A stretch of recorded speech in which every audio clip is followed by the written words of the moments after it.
कर्नाटक के गृह मंत्री श्रीमान मुंबई जी, भारतीय जनता पार्टी के राष्ट्रीय महासचिव जिन्होंने मंत्री पद छोड़कर भाजपा के संगठन का काम संभाला है, ऐसे भाई सीटी रवि जी, श्री रमेश जारकोली जी, श्री उमेश कत्ती जी, श्री सीमंत पाटिल जी, श्रीमती शशिकला जोले जी, यहाँ के लोकप्रिय सांसद अन्ना साहब जोले जी, हमारे संगठन मंत्री श्री अरुण कुमार जी, और आज जिनके अभिनंदन के लिए मैं यहाँ दिल्ली से बेलगांव आया हूँ, ऐसे भारतीय जनता पार्टी के हजारों चुने हुए कार्यकर्ता जिन्होंने एक इतिहास रचा है कर्णावती कर्नाटक में और भगवा पहनकर मेरे सामने बैठे हैं, वो सभी को मैं बहुत बहुत अभिनंदन करता हूं। और आज बेलगांव के अंदर एक विराट जनसभा के अंदर उपस्थित भारतीय जनता पार्टी के सभी कार्यकर्ता भाइयों बहनों और बेलगांव के सभी मतदाता भाइयों बहनों, मित्रों, सबसे पहले तो मैं आप सभी को मकर संक्रांति की बहुत बहुत शुभकामनाएं देने आया हूं कि सूर्य नारायण मकर राशि में संक्रांति कर गए हैं। मैं भगवान से प्रार्थना करता हूं कि सूर्य नारायण की ये मकर संक्रांति हमारे देश भर के किसानों के लिए उन्नति, उल्लास और समृद्धि का द्योतक होता है। मित्रों, ये कर्नाटक भारत का एक गौरवशाली राज्य है और इसका इतिहास पूरे भारत को प्रेरणा दे पाए इस प्रकार का। आज मैं यहाँ मुंबई कर्नाटक के बेलगांव में बैठा हूँ। मैं जब यहाँ बैठा हूँ तब मेरे बड़ी मल्लम्मा को याद करे बगैर नहीं रह सकता। इन्होंने गौरवपूर्वक अपने पति के बाद अपनी स्वतंत्रता की लड़ाई लड़ी और इनका असर, उनका वीरता और मक्कमता देखकर शिवाजी महाराज भी दंग रह गए थे। शिवाजी महाराज ने भी उनको बाद में उनका राज्य वापिस देकर इस क्षेत्र की स्वतंत्रता की सम्मान किया। मित्रों, कई सारे ऐसे लोग हुए जिन्होंने यहाँ से स्वतंत्रता की जोत जलाई। रानी चेन्नम्मा और क्रांतिवीर संगोली रायन्ना, इनको कोई कैसे भूल सकता है। अंग्रेजों के खिलाफ सबसे पहले स्वतंत्रता का आह्वान करने वाले ये दोनों वीर हुतात्मा यही भूमि के थे और उन्होंने ये लड़ाई लड़ी और रायोली संगना ने भी अपनी जान की आहुति देकर देश के लिए अपना सर्वोच्च न्यौछावर किया। और कोइंसिडेंट देखिए, रायोली संगोली रायन्ना का जन्म 15 अगस्त को हुआ और मृत्यु 26 जनवरी को हुई। ऐसा शायद ही किसी शहीद के नसीब में आया हो। कितने सालों बाद देश आजाद हुआ और देश प्रजासत्ताक बना। दोनों तिथियां संगोली रायन्ना के साथ जुड़ी हुई। मित्रों, आज मैं वो सभी हुतात्माओं को मैं श्रद्धांजलि देना चाहता हूँ। मित्रों, आज मैं यहाँ आया हूँ तो हमारे मित्र सुरेश अंगड़ी जी को कैसे भूल सकता हूँ। उनका सदा हंसता हुआ चेहरा, पार्टी के प्रति समर्पण, रेल मंत्री बने तो बहुत बड़ी आशाएं उन्होंने बनाई थी कि सुरेश जी आने वाले दिनों में कर्नाटक के एक दिग्गज नेता बनकर आगे कैरियर बढ़ाएंगे, मगर ईश्वर को मंजूर नहीं था, वो हमारे बीच में नहीं रहे। मैं और येदुरप्पा जी, हमारे प्रदेश अध्यक्ष जी, अभी उनके घर पर जाकर आए हैं। ऐसे ही श्री रवि हिरेमठ और राजू चिकनगोड़ा जी, हमारे बहुत अच्छे कार्यकर्ता, एक संगठन मंत्री और एक जिले का महामंत्री, दोनों नहीं रहे। मैं आज उन लोगों को भी श्रद्धांजलि देता हूँ। मित्रों, ये पूरा मुंबई कर्नाटक कन्नडिगा और मराठी संस्कृति का एक सुभग सुमेल करने वाला क्षेत्र। भारत की एकता और अखंडितता यहीं से घोषित होती है। और हिंदुस्तानी संगीत के अंदर इस क्षेत्र के बहुत सारे गायकों ने बहुत बड़ा योगदान दिया है। पंडित सवाई गांधर्व हो, गंगूबाई हो, पंडित बसवराज राजगुरु हो, पंडित कुमार गंधर्व हो और भारत रत्न किंजल जोशी, ये सभी ने भी बहुत बड़ा योगदान दिया है।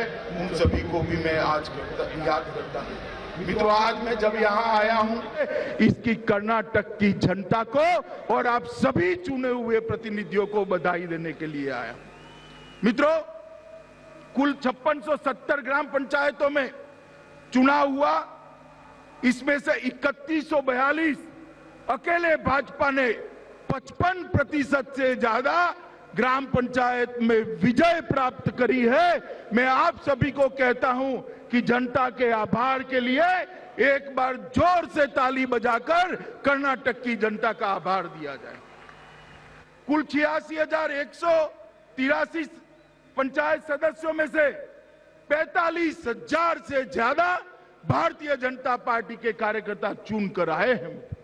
ये कर्नाटक की जनता का मैं तो बहुत आभारी हूं, क्योंकि मैं जब जब कर्नाटक आया, 14 में भी आया, 19 में भी आया और विधानसभा चुनाव में भी आया, आपने वोट से, कमल से हमारी झोली हमेशा भर दी है। इतना प्यार दिया है मोदी जी को कि इसका कोई ऋण कभी उतार नहीं सकता।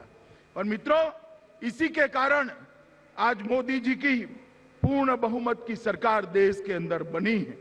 मित्रों, ढेर सारे विकास के काम हुए हैं, मगर मैं इससे पहले कुछ और चीजें बताना चाहता हूं। नरेंद्र मोदी सरकार ने 70 साल से कई ऐसे मसले थे जिसको कोई छूने की हिम्मत नहीं करता था, उसकी ओर देखने की हिम्मत नहीं करता था। क्या क्या कहते थे, आग लग जाएगी, ये हो जाएगा, वो हो जाएगा। कश्मीर के अंदर धारा 370 और 35 से जो कश्मीर को भारत के साथ एक रस होने से रोकती थी, कोई पंडित जवाहरलाल नेहरू से लेकर सरदार मनमोहन सिंह तक किसी ने इसको छूने की हिम्मत नहीं की। आपने मोदी जी को दूसरी बार पूर्ण बहुमत दिया और मोदी जी ने 5 अगस्त 2019 को धारा 370 को उखाड़कर फेंक देने का काम किया। और आज हमारा कश्मीर भारत का अभिन्न अंग है और हमारा तिरंगा आसमान को छूते हुए गौरव के साथ कश्मीर के गगन में लहरा रहा है। धारा 35A को भी समाप्त।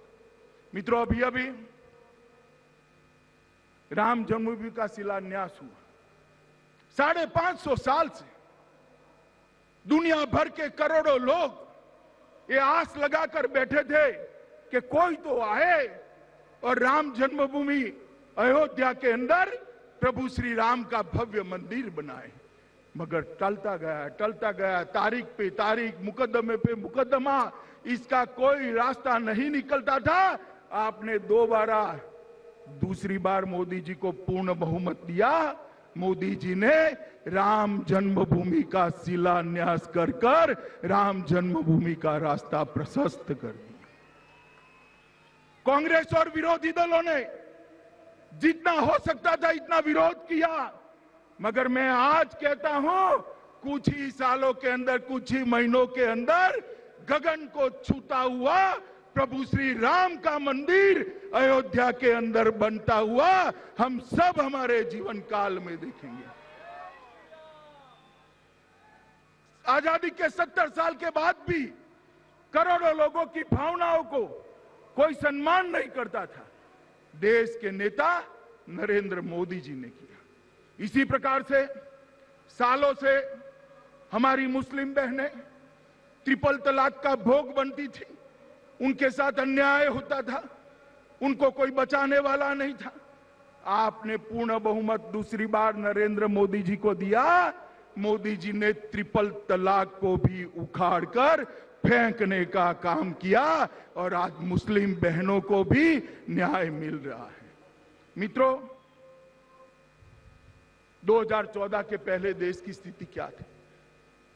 भ्रष्टाचार, अर्थतंत्र पटरी से उतरा हुआ, अनिर्णायक सरकार और देश की सुरक्षा ऐसी थी कि कोई भी आलिया मालिया जमालिया आकर हमारे जवानों का सर काटकर ले जाता था, कोई बोलने वाला नहीं था। आपने मोदी जी की सरकार चुनी। 2014 से 2019 का पहला कालखंड में याद कराना चाहता हूं मित्रों आपको। पाकिस्तान बाज नहीं आया। उन्होंने 2 बार हमला किया, उरी पर किया और पुलवामा पर किया। उनको लगा कि कौन जवाब देने वाला है, मगर यहां तो स्थिति बदल गई थी। कांग्रेस की सरकार चली गई थी और भारतीय जनता पार्टी की सरकार बनी थी। और सरदार मनमोहन सिंह का राज नहीं था, नरेंद्र मोदी का राज था। दोनों बार, एक बार सर्जिकल स्ट्राइक और दूसरी बार एयर स्ट्राइक कर पाकिस्तान के घर में घुसकर आतंकवादियों का सफाया करने का काम हमारे नेता नरेंद्र मोदी ने किया। और सालों के बाद भारत के नागरिकों को गौरव के साथ सीना तानकर, सर उठाकर बोलने का मौका मिला कि हमारी सीमाओं के साथ कोई छेड़खानी नहीं कर सकता, क्योंकि अब देश का प्रधानमंत्री नरेंद्र मोदी है और देश में भारतीय जनता पार्टी की सरकार बनी है। मित्रों, नरेंद्र मोदी जी ने विकास के लिए ढेर सारे काम तो किए ही, मगर उसके साथ साथ गरीबी उन्मूलन के लिए भी ढेर सारे काम किए। देश के 60 करोड़ गरीबों के नसीब में बैंक अकाउंट भी नहीं था। आज 70 साल के बाद भारतीय जनता पार्टी की नरेंद्र मोदी सरकार ने हर एक नागरिक के घर में बैंक अकाउंट पहुंचाने का काम किया है। मित्रों, ग्रामीण क्षेत्र की गरीब महिला चूल्हा फूंकते फूंकते फेफड़े खत्म हो जाते थे, मगर उसके लिए गैस तो एक स्वप्न था। आज मोदी जी के कारण 13 करोड़ गरीब परिवारों के घर में गैस का सिलेंडर पहुंचाने का काम भारतीय जनता पार्टी के नेता नरेंद्र मोदी ने किया है। हर घर में बिजली पहुंचाने का काम किया और 2022 तक देश के हर नागरिक को खुद का घर देने का वादा और इसका अमलीकरण भी नरेंद्र मोदी जी ने किया है। मित्रों, 60 करोड़ लोगों को कोई भी बीमारी आ जाए, चाहे हार्ट अटैक आ जाए, लकवा हो जाए, किसी को कैंसर हो जाए, किसी को चिंता करने की जरूरत नहीं है, क्योंकि 5 लाख तक का सारा बीमारी का खर्चा आयुष्मान भारत योजना के तहत नरेंद्र मोदी सरकार उठाती है। मित्रों, नरेंद्र मोदी सरकार ये गरीबी हटाओ का नारा देने वाले कांग्रेस पार्टी के नेताओं को मैं पूछना चाहता हूं, 4 पीढ़ी से आपने शासन किया, क्यों गरीब महिला के घर में गैस नहीं पहुंचा? क्यों गरीब के घर में शौचालय नहीं पहुंचा? क्यों गरीब के घर में बिजली नहीं पहुंची? क्यों गरीब को घर नहीं मिला? क्यों गरीब के लिए आप आयुष्मान भारत की योजना नहीं लाए? क्योंकि उनको गरीबी नहीं हटानी थी, वो गरीब को हटाना चाहते थे, गरीब को हटाना चाहते थे। नरेंद्र मोदी जी ने 60 करोड़ गरीबों का भला करने का निर्णय किया। आज उनके जीवन स्तर को उठाने का प्रयास किया है और ये दूसरी टर्म में उन्होंने तय किया है कि 2022 तक हर घर में नल से शुद्ध पीने का पानी पहुंचाने का काम भी ये नरेंद्र मोदी सरकार पूरा करने वाली है। मित्रों, मैं आप सभी को यही कहने आया हूं कि 12 लाख करोड़ के घपले, घोटाले, भ्रष्टाचार करने वाली कांग्रेस सरकार की जगह आप नरेंद्र मोदी जी की सरकार लाए और देश के अंदर 6 ही साल में, 6.5 साल में परिवर्तन होने लगा। दुनिया में देश का सम्मान बढ़ा है, देश की सुरक्षाओं को सुनिश्चित किया गया है, देश की सीमाओं को सुरक्षित किया गया है। और मित्रों, नरेंद्र मोदी जी ने हमें एक और नारा दिया है, आत्मनिर्भर भारत का। हम सब भारत के लोग, 130 करोड़ लोग, अगर भारत में बनी हुई चीजों का उपयोग करते हैं, इसका संकल्प लेते हैं तो मैं आपको कहना चाहता हूं मित्रों, दुनिया की टॉप मोस्ट इकोनॉमी में भारत का नंबर ऑटोमेटिक आ जाएगा, कुछ और करने की जरूरत नहीं। मित्रों, मोदी जी ने जो आत्मनिर्भर भारत का नारा दिया है, इसके लिए हम सब ने संकल्प लेना पड़ेगा। और साथ में मोदी जी ने $5 ट्रिलियन इकोनॉमी का भी लक्ष्य हमारे सामने रखा है। इसके साथ साथ ई ग्राम स्वराज और ई वित्तीय प्रणाली, हर गांव को कंप्यूटर से जोड़ना। जब मोदी जी का राज आया तब सिर्फ 100 ही गांव, इतने बड़े देश में सिर्फ 100 गांव, 6.5 लाख गांव में से 100 गांव ब्रॉडबैंड से जुड़े थे।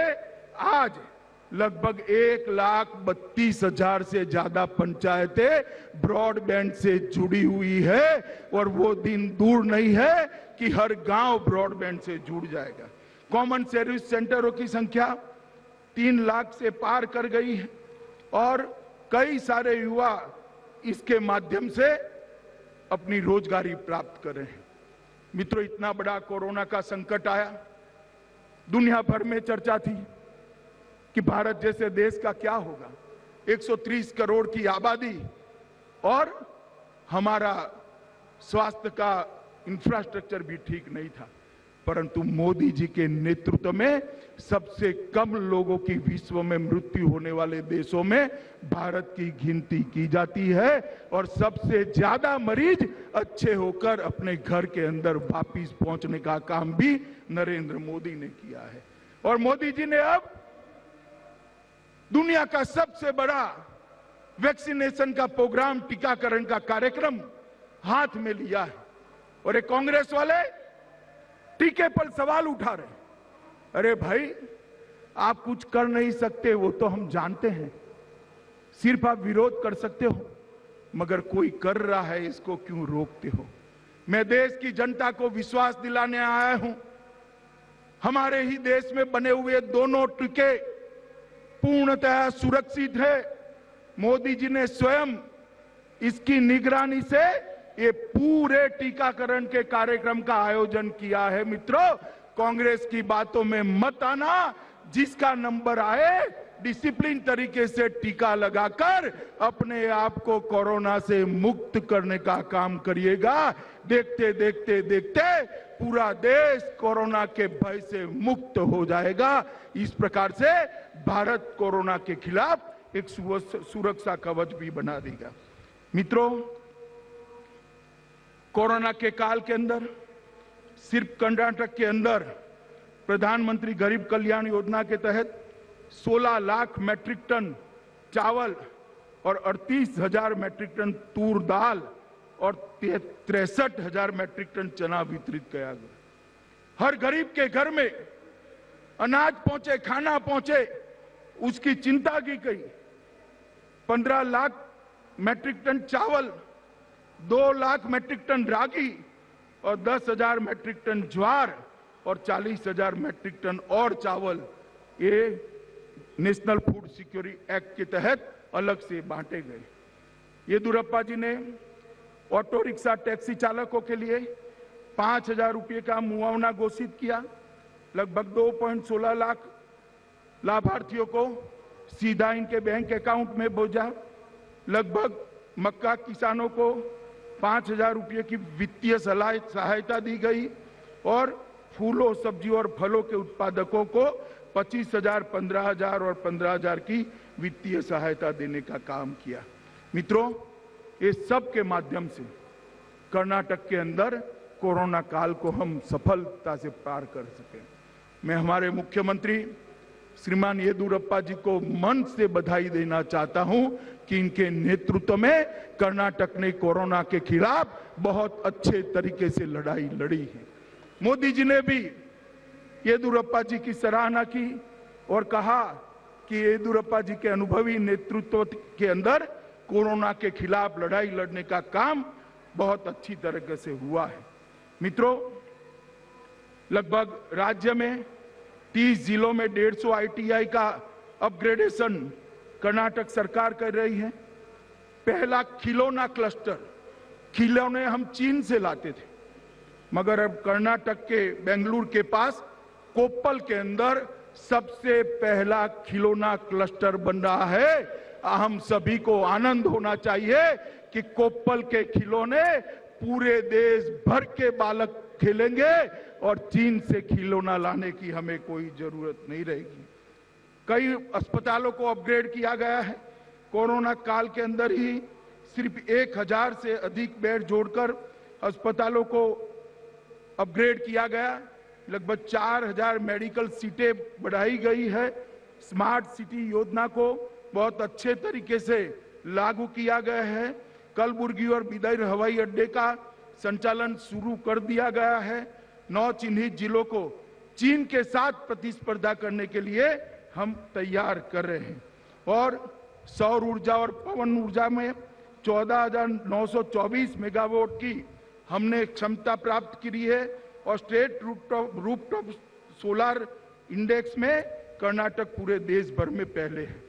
मित्रों, ये कांग्रेस वाले जो है हमेशा भारतीय जनता पार्टी का विरोध करते हैं और कुछ न कुछ प्रेस लेते हैं।